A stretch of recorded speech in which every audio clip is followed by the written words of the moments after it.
ছাগল খুব গুরুত্বপূর্ণ বাংলাদেশের বাংলাদেশে রাজনীতিতে। ছাগল খুব গুরুত্বপূর্ণ, এই এক্স্যাক্টলি। বাংলাদেশের রাজনীতিতে ছাগল গুরুত্বপূর্ণ না, গরু বা গাভী একটা গুরুত্বপূর্ণ সরকার ছিল। আপনি শাক দিয়ে মাছ ঢাকার ক্ষেত্রে আপনি খুবই দক্ষ। ফেলেছে যে আপনি এবং আপনার এক সঙ্গী প্রফেসর আসিফ নজরুলের বাসা থেকে ছাগল নিয়ে গেছিলেন, এটাকে চুরি বলবো কিনা আমি জানি না। তারপরে হচ্ছে যে আপনারা এটা কেটে কুটে খেয়ে ফেলছেন, আরেক জায়গায় আরেকটা ছাগলের মাথায় লিখে পাঠাইছেন যে চুপ্পুর বা রাষ্ট্রপতির পদত্যাগ চাই। এই ব্যাপারটা আসলে কতটা সত্য, মানে ইজ ইট ট্রু? ওই আমি আবার দেখলাম যে আপনাদের দলের লোকজন বলতেছে যে এইটাকে আপনারা এরকমভাবে দেখতেছেন কেন? ওদের বয়সটাও তো দেখবেন ভাই, মানে মানে আমি জানি না, মানে আপনি এটা একটু কিভাবে বলবেন আমাকে একটু বলে, তো আমাদের প্রশ্নও রয়েছে আপনার বক্তব্য নিয়েও। জি।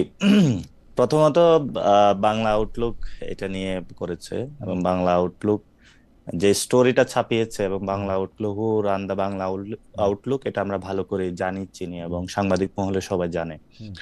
অনেকে ফেসবুকে স্ট্যাটাস দিতে পারে না, বাংলা আউটলুকে লেখালেখি করে একটু খোঁচা দিয়ে।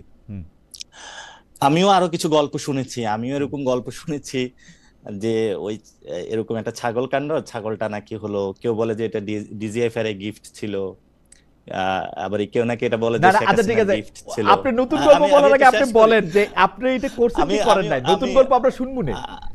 আমি ওই গল্পতে আসতেছি। জি।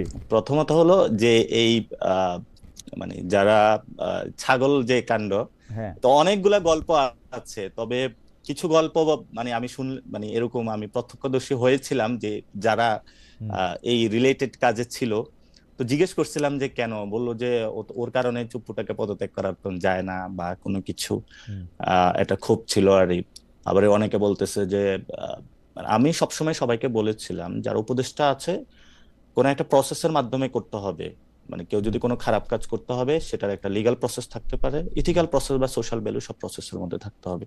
তো আমি অনেকগুলা গল্প শুনেছিলাম, কিন্তু বাংলা আউটলুক যেটা করেছে এটা টোটালি এই স্টোরিটাকে স্পয়েল করে দিচ্ছে আর কি। সেটাতে আমার নামটা এনে কিন্তু আমি এটাতে কোনো কিন্তু মানে এটাতে জনাব এটাতে আমি কোনো কমেন্টও করি নাই। কিন্তু জনাব রশিদ আবার বলছেন যে হ্যাঁ এরকম একটা ঘটনা ঘটছে, এইটা আবার কেমনে হলো? এটা সেই কমেন্ট করতে পারে, maybe he was engaged, but কিন্তু সেটা নিয়ে আমি আমাকে বারবার ফোন মানে দিতেছিল, আচ্ছা। তখন আমি মনে হয় বিদেশে ছিলাম। ও আপনি আপনি তা আমি এটা নিয়ে আমি এটা নিয়ে কোনো কমেন্টও করি নাই, এবং আমি ওই ফুল যে স্টোরিটা, আমার এটা দেখে অনেক হাসি পাইছে, এটা আমার ফুলটা মানে সত্য না। তবে আসিফ স্যারের যে ছাগল খাওয়া হয়েছে রান্না বান্না করে, এটা সত্য, এটা আমি আমি শুনেছি। এবং সিরিয়াসলি হলো সিরিয়াসলি আপনারা হ্যাঁ, প্রফেসর হ্যাঁ, আসিফ নজরুলের ছাগল আইনা রান্না বান্না করে খাই ফেলছেন? এটা কি ওনারে একটা মানে শিক্ষা দিতে, মানে ইয়া করতে, মানে কি করতে, মানে you did that? এটা অনেকের এটা এটা আমি এটা মনে করছি অনেকে যে মনে এটার করে মধ্যে যে একটা রেটরিক আছে, মানে এটা এটা অনেকে এটা এটা কি অনেকে মনে সত্যি করে হলো না? যে এটা, হ্যাঁ, এটা অনেকে মনে করে যে আহ আসিফ স্যার হয়তো এটার মাধ্যমে একটু শিক্ষা পাবে। আবার এটা অনেকে মনে করে যে আহ ঠিক আছে, ওই যে থাকলো, যে বাড়ির পাশে আপনার ছেলে একটা হাঁস খেয়ে ফেললেন, আবার কিনে দিলেন। পরে আমি শুনছি নাকি সত্যি সত্যি তাকে হলো একটা ছাগলও কিনে দেওয়া হয়েছে, এবং এটা নিয়ে উনি সিরিয়াসলি? রাগ করেছেন যে যেটা খাওয়া হয়েছে ওটা কালো নাকি লাল ছিল, তো ওনাকে যেটা কিনে দেওয়া হয়েছে রং মিলে না, এই জন্য উনি অ্যাকসেপ্ট করেন নাই। আচ্ছা, সো আমার তো এটা আসলে আমার এটা তো আসলে প্রচন্ড আমি ভালো কৌতূহল করে হচ্ছে, বলতে পারবো না। আউটলুকটা হ্যাঁ, আসলে কারা চালায়? আমি তো ডক্টর সাইমন পারভেজ এটা চিনি, ডক্টর সাইমন পারভেজ এর প্রধান সম্পাদক, রাইট? এটা ফাহাম ভাই ভালো বলতে পারবে। না না, আপনিও তো মানে ভালোই বলতে পারবেন, আপনি শুরু করছেন। ডক্টর সালামকে জিজ্ঞেস করবো পরে, মানে কারণ ডক্টর সাইমন পারভেজ আমি অনেকদিন ধরে চিনি, আপনি উনি খুবই আপনি সজ্জন না এবং না, এগুলা আসলে জি। এটা তো বিতর্গত, ধরেন যে মানে ঠিকানা কে চালায়, বাংলা আউটলেট কে চালায়, কোন মিডিয়া কে দখল দিছে বা কিভাবে আছে, এটা সবাই জানে। কিন্তু এগুলো আমি পাবলিকলি আনতে চাই না, কারণ পলিটিক্যাল ভিতরে এত ন্যাস্টি জগৎ, মানে আর বাংলাদেশের মানুষ আসলে মানে পলিটিক্যাল পার্টি গুলোর প্রতি থুতু নিক্ষেপ করবে। তো এটা people will discover what's happening that.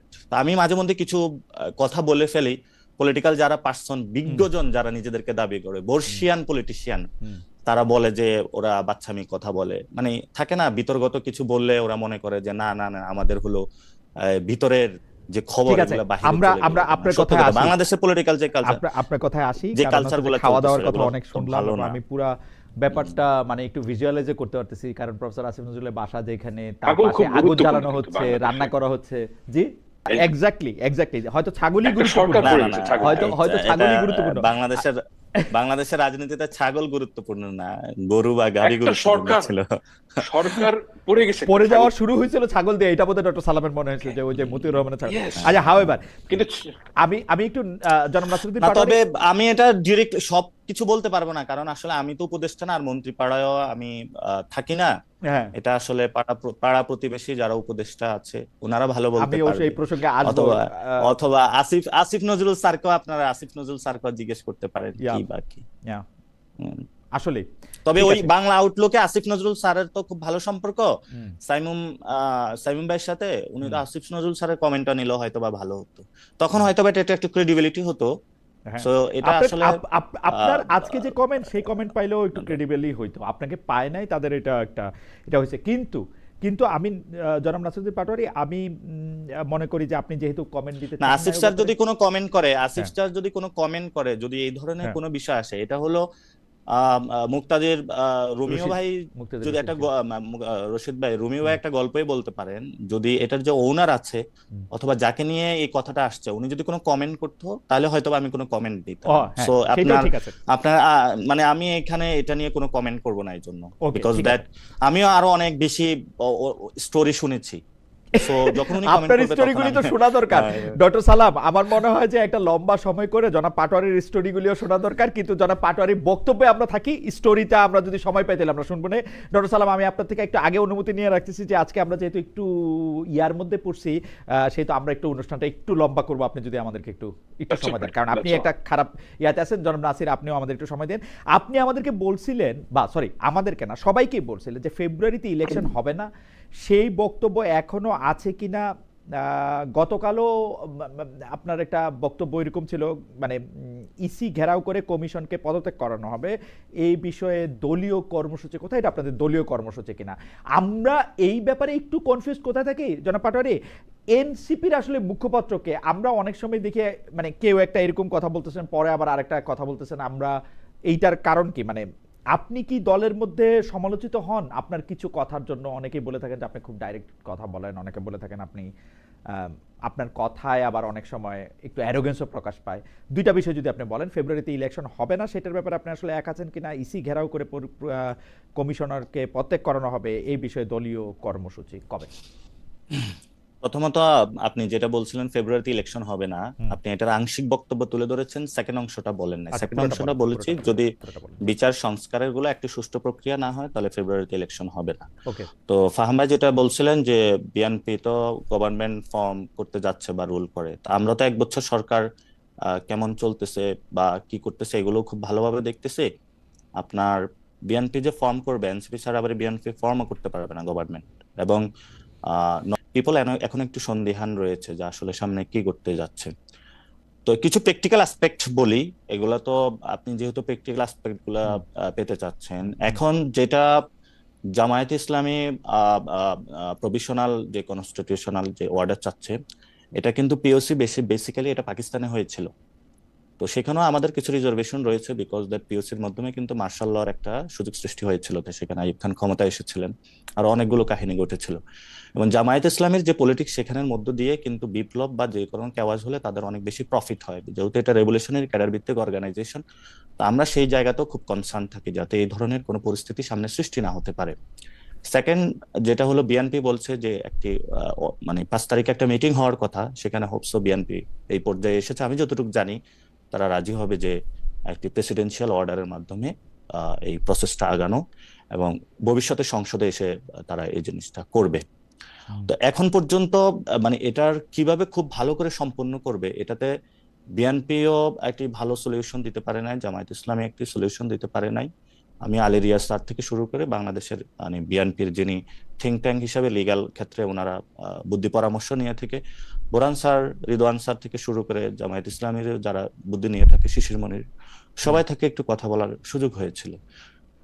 সেই জায়গা থেকে যতটুকু বুঝি, ওনারা হয়তো পলিটিক্যাল কারণে এই জায়গাটা বলতেছে, কিন্তু যখন আমরা তাদের সাথে তর্ক বিতর্ক এবং আলোচনার মধ্যে যাই, আমরা যে প্রপোজিশনটা দিয়েছিলাম নিউ কনস্টিটিউশন, সেই জায়গাটা ওনারা অনেকাংশে এগ্রি বা সম্মত হয়। কারণ বাংলাদেশের সত্যিকার অর্থে যদি আমরা ডেমোক্রেটাইজেশন এবং আমাদের অতীতের যে ইনস্টিটিউশনালের যে ভেঙে পড়া দুরবস্থা থেকে বেরোয় আসতে চাই, সেই জায়গা থেকে। ফাহাম ভাই একটি কথা বলেছিলেন একটু আগে, আমি ফাহাম ভাইকে খুবই সম্মান করি।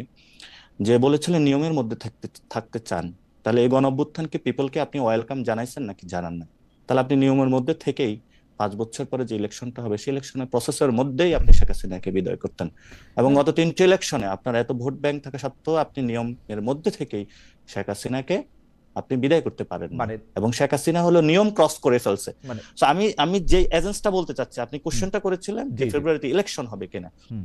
সো আমরা যদি লিগ্যাল পার্সপেক্টিভ ওয়েতে দেখি, বাংলাদেশ 5 অগাস্টে গত বছরের যে জায়গাটা ছিল এখনো কিন্তু ওই জায়গাটা রয়ে গিয়েছে।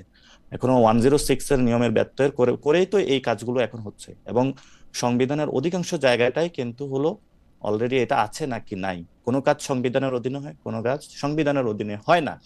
এবং বিএনপি ওই কাজগুলোতে সন্তুষ্ট না, কিন্তু রয়েছে। কিন্তু তাহলে কিন্তু আপনি জনাব নাসিরউদ্দিন আপনি যদি পাটোয়ারি, আমি একটা জিনিস বুঝছি, আপনারা তো সংবিধানটারই ছুঁড়ে ফেলা দিতে চাইতেছেন বা সংবিধানটা আপনারা মানতে চাইতেছেন, তো সেই সংবিধানে এটা সংযুক্ত হোক এইটারই আপনারা এত বেশি গুরুত্ব কেন দিচ্ছেন? ডক্টর সালাম কিন্তু বলতেছিলেন যে এইটা নিয়মের বাইরে গিয়ে উনি বলতেছেন যে সংবিধানের চেয়েও কিন্তু এই আন্দোলন, এই অভ্যুত্থান, এই প্রমিস পোস্ট 5 আগস্ট অনেক বেশি গুরুত্বপূর্ণ, কিন্তু আপনারা সেই সংবিধানটার মধ্যে এটা চাইতেছেন কেন, যে সংবিধানটা আপনারা না, ফালা আমরা দিতে তো চান? আপনি হয়তো মিস করেছেন, আমাদের জি। প্রস্তাবনাটা ছিল গণপরিষদ।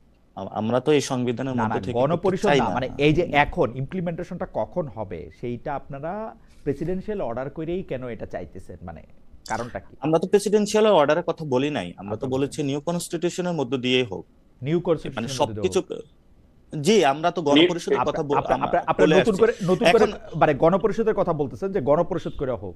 এটা আমরা নতুন করে না, এটা এটা না না, আমরা বুঝতে এই যে পারতেছি, মানে কনসেনসাস কমিশনে আমরা জি। যে প্রস্তাবনাটা দিয়েছিলাম হুম, সেটার মধ্যে আমরা গণপরিষদ একদম সংবিধান ছুঁড়ে ফেলে দিয়ে হুম। নতুন করে সবকিছু রিস্টার্ট করার কথা বলেছিলাম। আ, এখন যেটা হতে যাচ্ছে, এখন আমি যতটুকু কথা শুনেছি যে তারা একটি প্রেসিডেন্সিয়াল অর্ডার করবে এবং ইলেকশনের সময় গণভোটের একটা প্রস্তাবনা নিয়ে আসতে চাচ্ছে। সেখানেও পিপলস উইলে থাকতে পারে, অর্থাৎ না তারা গণপরিষদ, না তারা অ্যামেন্ডমেন্ট। কারণ বিএনপির যে আপনি কথাটা বলেছিল আমরা সেখানে অবজেকশন দিয়েছিলাম, কারণ মানে আচ্ছা, সংবিধানের আমার একটা বেসিক ছোট যে প্রশ্ন, স্ট্রাকচার আমার একটা সেটাই ছোট চেঞ্জ প্রশ্ন, হয়ে গেছে। আমার মানে আপনারা যদি গণপরিষদের নির্বাচন চান বা গণপরিষদটাই যদি আপনারা চান, তাহলে বর্তমান যে সংবিধান আছে সেইটা কতদিন পর্যন্ত অ্যাক্টিভ থাকবে, নতুন একটা সংবিধান না হওয়া পর্যন্ত? গণপরিষদ যখন আমরা বলি তখন যখন গণ অভ্যুত্থানটা হয়ে গেছে পিপলস উইলের মধ্য দিয়ে, তখনই তো সব সংবিধানটা বাতিল হয়ে বাতিল গিয়েছে। হয়ে গেছে তো?